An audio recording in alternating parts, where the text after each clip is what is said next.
Did you know that 90% of the world's millionaires invest in real estate? Well, I'm Angel with the Academy Presents Real Estate Investing Rocks, and I'm here to help you if you want to go for your piece of that pie. Hey guys, it's Angel with the Academy Presents Real Estate Investing Rocks, and today we have the CashFlow Couple. We've got Nate and Bethany Smith, and they are going to be sharing just some amazing insights, and they have got so much going on, and for such a young couple, that is just truly amazing to me. They are really killing it in the space that they're in with the financial services that they're doing, and then with the real estate stuff they're doing, and just they're all over the place and they are killing it in every area that they're in. So Nate and Bethany, if y'all want to kind of introduce yourselves and then we can move forward. Sure. Awesome. Well, thank you so much for having us on. We're excited to be here. My name is Nate. I have a background in the military, served for 13 years, still do it part-time in the Guard, and always been an entrepreneur at heart. And we got started in real estate investing pretty early on. I bought a house right after I joined the military, owned it for about 8 years. We rented it out and kind of got caught by the real estate bug. And then also kind of fell into financial services and started a financial services industry about a year and a half ago, and really excited about scaling that out and just funneling money into real estate investing as well. So I'm really focused on the financial services side, where the big emphasis is on just teaching people about how money really works, financial literacy, helping people reach their goals and dreams by, starting with the foundation of understanding, how money works and things like that. And then as a couple, with your CashFlow Couple, the big goal is just to inspire other couples to, work together, reach for the goals and dreams, and solve one of the biggest challenges for a lot of couples. It's finances. So it's a big focus on us. But that's a little bit about myself. I'll let Bethany tell you about herself. She's the main lead on all of our real estate stuff. So I'll let her share about that. Hi, Bethany. And as Nate mentioned, we've been a military couple all of our married lives. So it's kind of a unique aspect about our background. We've moved 8 times in 11 years. And I think that's been a big instigator, I guess you could say, for our entrepreneurial bent, that we've always kind of looked for side hustles, side gigs that we could start. That's really main reason we got into real estate investing, because bought our first home with a VA loan and just kind of fell into it and snowballed from there. Yep. And anyway, but yeah, a little bit about my background specifically. I first career-wise transitioned in education. I worked in education for a few years, and then worked as a executive assistant for a real estate team in Utah, which developed and grew into a director of operations role with that team, and got a lot of experience just working in residential sales. And we had a lot of investor clients that were kind of like smaller scale investors. They were buying duplexes and small, fourplexes and stuff like that. But it really piqued my interest into multifamily investing specifically. And I loved working with the investors. I saw the, returns they were getting and whatnot. And Nate and I also had a small property at that time, a fourplex that was doing really well. So decided to take the leap full-time into multifamily at the beginning of 2019. So, that's kind of where we are now. We're in year 2 of that journey really. And, got our first apartment complex done last year and are on the hunt for more this year. Oh, wow. So I'm going to kind of back up just a bit. You said you had a fourplex. Did y'all do like a house hack on that, or? Yeah, it was a house hack. So it's actually technically a single family, just rented out as by the room, kind of like Airbnb, short to midterm rental. Most of our clients are in there for 5 months or so, and they're mostly military. So we call it a fourplex just because it rents like a fourplex, but it's a single family. It was a house hack. We actually, I was going through training at a base, and we bought it and just turned it into a unit, because a lot of the guys that go through training at the base are short term, and but they want a good place to stay in. So it works out really nice. Our very first property ever, when we first got married, was also a house hack with a VA loan, and it was a single family home. We lived in it for a year.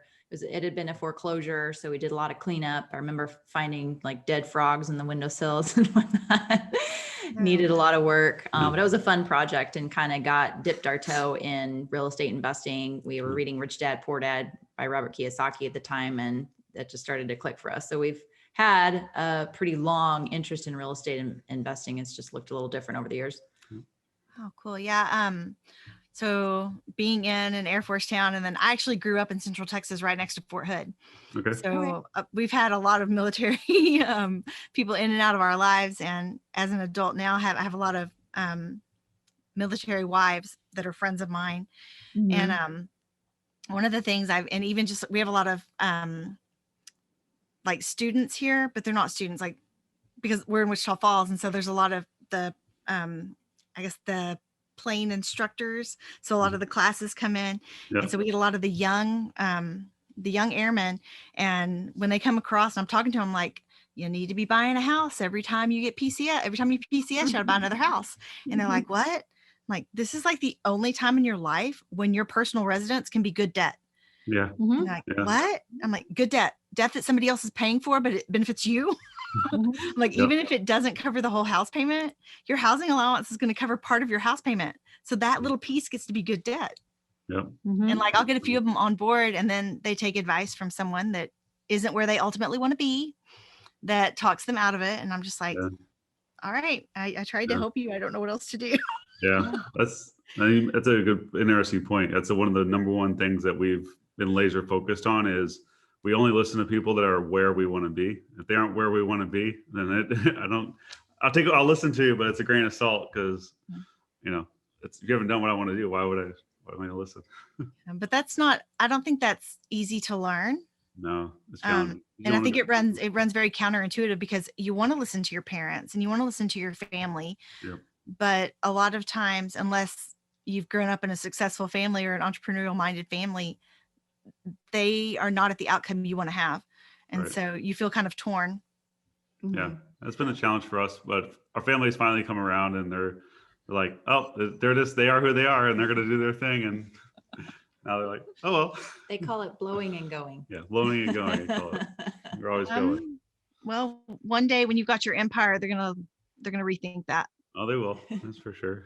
So, yeah, Jason's mom, like, she actually came to terms with it really quickly. She was like, well, when y'all have y'all's empire, and she's not being facetious. She's like, she knows that we will. Yeah. And it's like, that's kind of neat. My family isn't on that level, but yeah, sometimes it takes, you have to actually get there first, before they are fully on board. That's most of my family. They've accepted that we do what we're up to and all the entrepreneurial ventures that we go on and whatnot. But when we actually like start hitting those bigger goals and can actually start impacting them in a bigger way, they're going to be like, okay, this was cool. Good job. Yeah. or when they need money. Yeah, they need help. Like retiring our parents is a big goal for both of us. They could survive fine on their own, but like them to be able to live better quality lives. So that's a big goal for us, and just being able to impact more people. So is that your why, or? It's a part of our why. Very, very big part. I would say very, very More so big for me. Yeah, very big part of hers. It's definitely a part of mine. I've also got some other big goals that are incorporated in my why, but a lot of different things. I love the idea of impacting people. It takes money to have a big impact. I mean, you can have a big impact on your own, but time is limited. Money has a way to expand and compound on time and give you more opportunities. And so, that's a big part of why we're pushing so hard to do all the things that we do. And we just love helping people. It's just, I don't know, get a lot of joy out of it. Very fulfilling. Yeah. That was really key for me to find a line of work, an industry, a business, multiple businesses that could be in and of itself a way to give back. So not just you grind and hustle, make a ton of money and can give back, financially or whatever, but to truly feel like your efforts are giving back to society too. So that's what's really rewarding, both about our financial services company. We help educate folks about money, which there's so much out there, so many that need to be educated. It's not taught in schools anywhere, really. And if it is, it's very minor. And then on the real estate side of things, I found it so rewarding to take, a troubled property that's ugly, maybe, has squatters in it or drug dealers or whatnot, and clean that property up and make it a real enjoyable, safe, secure place for people to live and raise their families and, kids to play. So so the two businesses for us working in tangent have been very personally fulfilling. So That's been really key for us to get on the same page with our endeavors, because at first, you get in any new business, it's all about the money, right? It's like, how much money can I make? How fast can I make it? And all that sort of thing.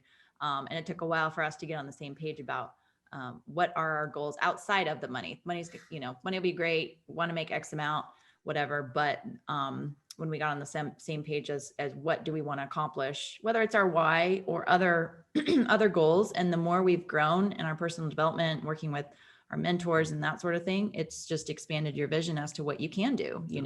Oh, I'd like to start this charity. I'd like to start a foundation. I'd like to be able to have the time to do, mission trip once or twice a year and that sort of thing. So really, the more you kind of get into that space and surround yourself with people that are doing those sorts of things too, it really expands your vision a lot. Yeah. Well, I'm going to kind of back up just a bit. Like, I think one of the things you said is something that a lot of people gloss over.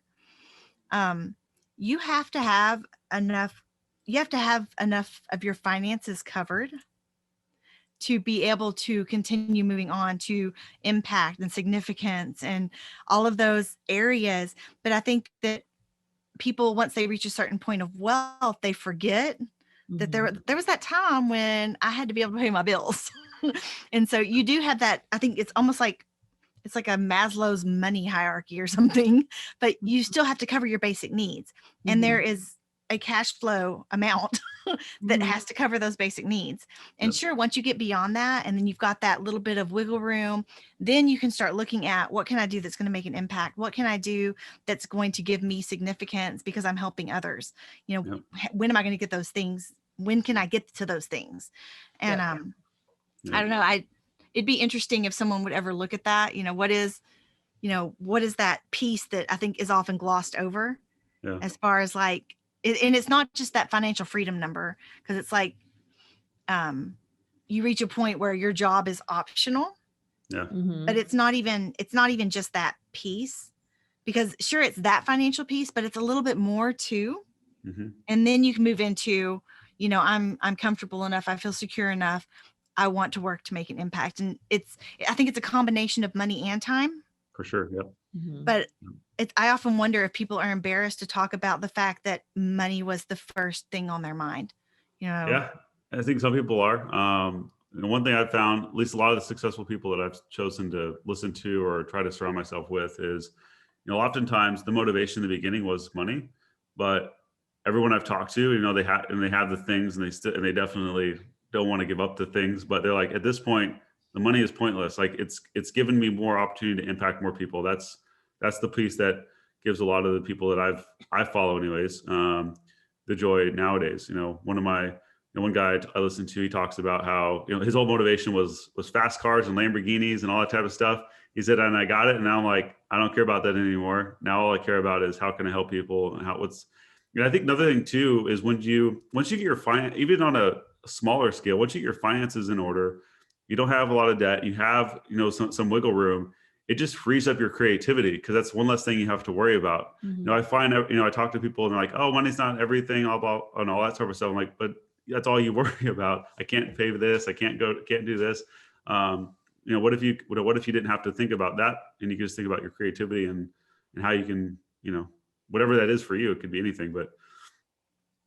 No, that's, we have a portion of our business that is aimed at helping paycheck to paycheck earners, specifically teachers, because I was a teacher and that's where my heart goes. Yeah. But I want to help teachers learn how to create their own options. And I say that because I don't know that there's anything that sucks too much worse than feeling trapped and feeling like you don't have any options to get out of that. Yeah. And so low cost subscription, it's like $37 a month, and we'll meet weekly, and my husband and I will help people figure out how to get started investing in real estate, how to get the first house, how to do a house hack, how to, if you've got VA benefits, how can you use that to get a duplex or a triplex or a quad? How can you house hack that? And then, how to put that into a traditional and get your VA stuff back so that you still got that 450,000. And no, I'm not military, but like I've caught on to what people can do with that, because if I know a lot of military wives that are teachers. Yeah. And another friend of mine, he just started a meetup because he wants to help military veterans, because he's like, what happens when you come back from a deployment? You buy a car, you buy a truck. Well, did why aren't they that. coming? He's like, why aren't they coming back and buying real estate? Yeah. He's like, Oh, that's that's so what I good. want to do. I want to focus on helping my brothers and sisters in the military realize that they can come back and buy something other than a car or a truck. Yep. No, that's a great point. If you can get through to them. If you get through to them. No, you make a great point. Either military or teachers or anywhere. One of the biggest things that I've learned just studying about money is it doesn't always come down to how much you make or how you make your money. It's what you do with what you make. And it's all about starting investing as early as possible. Even if it's, a very small amount, building the habit of it is one key piece. But then, you bring in the power of compounding and the ability for your money to grow. That takes time. And so, I try to catch people as young as possible. I love sitting down with 18, 19, 20-year-olds because you get that ingrained at that age. It's a massive opportunity. Or you can catch the parents when they have young kids and start, ingraining that for their kids. You can change generations by doing that. Yeah. And, you said something there about, like starting them young and getting them to save. One of the other cool things that I learned about, and I'm 44 now, I wish I'd learned about it when I was like 34 or 24, is that idea of the infinite banking concept. Oh yeah. Because it's huge. Like I've really been working on discovering as many ways as I can of how to use a dollar more than once. There you go. And you could do it with infinite banking. And you can also do it with like those like equity lines of credit, which I didn't even know existed until we bought our last little portfolio with a commercial loan, which didn't know you could buy single family properties with a commercial loan either. And you can. So neat little side note there. Yeah. But that was where we found out about equity lines of credit based on your investments. Yep. And I was like, wait a second. So my dollar is sitting in equity in my home, but I'm getting a line of credit, which basically means I'm using the dollars twice because they're sitting there in equity and I'm getting to use them on a line of credit. Yeah. So then I knew 2 ways. And it's like, now it's like, I'm focused on how many different ways can I figure out to be able to use my dollars more than once, because that's not just creating a pipeline. That's like creating a pipeline that runs in both directions. Yeah, no, that's my favorite. That's one of my favorite things to teach people about is that whole concept, infinite banking, cash flow banking, a million different terms out there for it. But yeah, it just comes down to getting your money to work for you in as much ways as possible. And if infinite banking is done properly, your money is never not working. It's always working because it's always in a position to be earning. And, the bank doesn't pay you anything. It's 0.0. I think the national average is 0.05% as of a couple of days ago. So even that much. I mean, it feels like nothing. Yeah. Do the rule of 72 on that. I think it's like 1,400 years to double your money. So. Yeah. It's like 10 generations or something. That's crazy. It's insane. Yeah, absolutely insane. But I was watching a presentation yesterday on infinite banking. And then when we got into it, we got to see a cool presentation on it. And it's just, it's really hard to wrap your head around it. But the moment I heard the same dollar works more than once, I didn't have to understand anything else. Yeah. The rest of it was just pie. Yeah. Yeah. And if you understand real estate, I think real estate's a great way to describe it too, because, think of your policy as a piece of real estate. You put your money in the real estate, you have all this equity. You can borrow against the equity. You can pull it out without paying taxes. It's very similar things you're doing with the policy. We bring the policy into the scenario. Now you're able to create leverage in multiple places. If you're a real estate investor, it can get really, really cool. Because let's say you have a property, you pull out the equity, don't pay any taxes on that. Put that money into a policy. So you put tax-free money into a tax-free vehicle that you can access tax-free to buy more. Yeah, and then you can pass it along tax-free. And you pass along tax-free as a bonus. And then again, you get all the other protections that come with having good, life insurance for yourself. We can protect you for, get chronic or critically sick, and all those living benefits attached to it as well in certain opportunities. So, yeah, that's and the idea that it compounds on the compound. Yeah, that was what I like. I can say it, and it sounds like I understand it. Yeah, I don't understand it, but it's like you go from getting like a 7% return to like a 700% return because you're compounding on the compound. Yep. That's already happening. It's just like. And you're never at risk of losing to a down market or anything like that. Yeah, no, it's really wild stuff. And we prefer real estate just because even even if like what's going on now with these big, eviction moratoriums, all that, the asset still holds value. Mm-hmm. So even if it's not necessarily cash flowing the way it should be, it's a physical asset that has intrinsic value. Yep. So, I mean, everybody's will always need. yeah, it's, I don't know. I don't know what's going to happen. This is just a really, I don't want to say scary time, but definitely unsteady time, Mm-hmm. because all of the theory that we've based things on in the past 100 years is basically thrown out the window, because even the Great Depression can't really compare with some of what's going on now. Oh yeah, it's been, this is a whole new world that we're in on right now.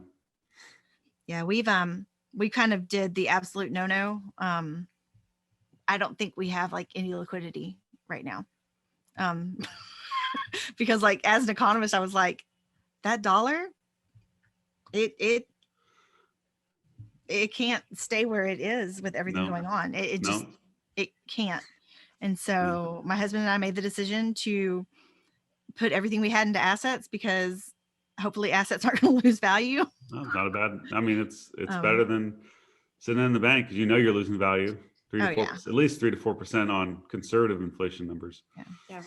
As long as you have 3 to 6 months, liquid, or maybe even a little bit less than that for true emergencies, then what's the point really of stockpiling it? Yeah. I mean, if we had to, we've got credit cards that we could use. So it's not like we're totally stuck, but I didn't want a whole bunch of cash in banking accounts, because I was just because I'm an economist, so I'm a doomsdayer, but I'm just like, we're going to hit a point where the dollar's just going to bottom out. Yeah. Well, it's lost like 95% of its value since we came off the gold standard and up to this point. So it's like, it's all dead anyways. Well, I mean, really feel all the way back. I'm not a big gold standard kind of person, but I seem to be like one of the only people that's not, because I come across people that are like, we need to be back on the gold standard. And I'm like, okay. I don't have an opinion either way. I just know what's happened to the value of the dollar since we came off of it. Yeah. So what do we do now to make sure, like you said, keep our money in assets, that's what the wealthy are doing. They're not stockpiling money in the banks. It's for strategic reasons, because they know they're waiting for stuff to go on sale. Mm-hmm. That's the only time and a lot of times they still position in vehicles that give them at least, some growth while they're waiting to deploy. Yeah. I mean, if we had to get liquid, we could. Yeah. It's just that at what loss? Yeah. And so when I teach liquidity, that's what I teach. I'm like, anything can be liquid. It's how much of a loss are you willing to take on it? Yeah. So that's kind of what we're dealing with. But I'm a big proponent of, especially during right now, having the money in solid assets. Good plan. And honestly, so when we put our policy in play, we had planned to front load it. Mm-hmm. And my thought is that I didn't want to invest in another syndication if it came out of an account. I wanted it coming out of that policy. There you go. Because as soon as I understood it, I was like, I never want to take money from anywhere except out of that policy. Yep. Definitely. That's the way. I mean, if you're going to set up a policy right, you need to be funding it right. Otherwise it won't work. But I'm glad that we didn't set the schedule to have to front load it. Yeah. Because we were like maybe 3 months in when COVID hit. Oh yeah. And so I'm really glad that it was spread on a different schedule. So, and the people that were advising us advised us to set it up that way, just in case, because you never know what's going to happen. And then the bottom falls out. So Yep. Yeah, we do the same thing. We always make sure that there's flexibility, just in case worst case happens, something, kind of a worst case scenario, does it, as long as it makes sure it's still going to work out for them long term.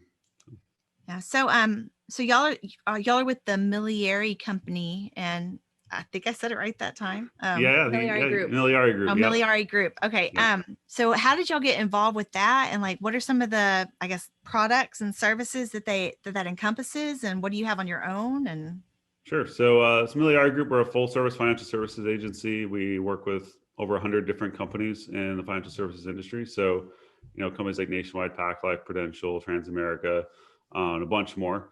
And so what's nice about that is we're able to really shop the market for our clients and find the best solutions.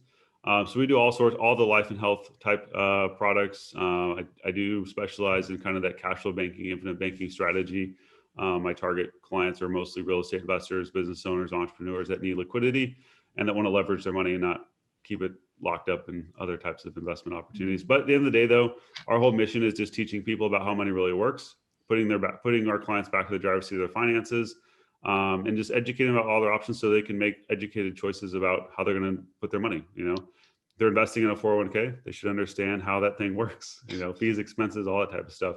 So that they understand what's the tax impact, fees, expenses, market risk, all that type of stuff. And then we're just big on just helping people create a solid foundation to build on from there. But yeah, we love the business. It's great. It's a business that we're developing and building. We got a pretty good sized team so far, and we're continuing to grow and expand that. Had a really good year last year and expecting a really great year this year. As a group, we had one of the best is the Miliare Group, and it's backed by World Financial Group and Transamerica. We have the best years in company history. So this year is probably going to be even better. So we're excited for that. And yeah, it's been a really good deal, especially it ties really well into real estate because a lot of the services that we provide, especially on the banking concepts, really tie into the real estate investors. And then also it's a good business that can generate cash flow that will really be able to fund the real estate investing for long-term wealth. And we knew it was recession-proof business, but it's proven to be pandemic-proof too, which has been handy. Wow. I mean, last year was a rough year for a lot of businesses. We had the best year in the history of the company. So, well, and that was going from a completely brick and mortar model to a completely virtual model. This year will hopefully be a hybrid of the two, which should really allow us to capitalize on all opportunities. So it should be really, really, really good. Yeah. Well, most of the people I know, I say that most of the people in this space that I know are really in wealth preservation mode right now. Yeah. And so that would make a lot of sense that y'all would have seen an uptick because you offer wealth protection. Wealth protection. We do estate planning too. Like we have services to do wills and trusts and having, we're really full service. You do saving, protecting, and growing wealth. That's what we help people do. So across the board. Cool. Yeah. So you also said that y'all have like another arm, like kind of like an octopus. Y'all got a lot of stuff going on, but you've got an arm of what you do that deals just like specifically with multifamily. Yes, we have how does that play? Yeah, so we have a multifamily business. I'll let Bethany tell you most about that because that's mostly her baby. Yeah, it's separate from the Miliare Group. So two different businesses.